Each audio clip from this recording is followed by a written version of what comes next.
നീ പറഞ്ഞു Sylvester loan. എന്നാ സിൽവസ്റ്റർ ലോൺ. ആറ് സിൽവസ്റ്റർ ലോൺ. സിൽവർ ആണോ? സിൽവർ കോയിനോ? കോയിനൊന്നുമില്ല, സ്റ്റെർലോൺ. ആറ് ഇപ്പൊ കാണിച്ച ആളുടെ പേരെന്താ? ഒന്നാമത് ശരി പറ. പണ്ടത്തെ റോക്കി. ആ അവന് പേര് സിൽവസ്റ്റർ ലോൺ. കൊള്ളാം. ഞാൻ പറഞ്ഞ ഇപ്പം പറഞ്ഞുതരാം. ആ ഇപ്പൊ നീ പറയ സിൽവർ കൊറോണ. കൊറോണ എന്നൊന്നും ഞാൻ പറഞ്ഞില്ല.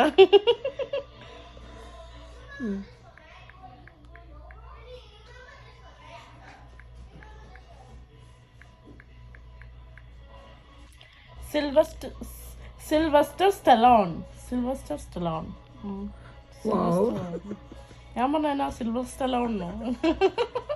Sylvester Stallone. എനിവേ ഏകദേശം ഞാൻ ഉദ്ദേശിച്ച പഠിച്ചോ സിൽവസ്റ്റർ.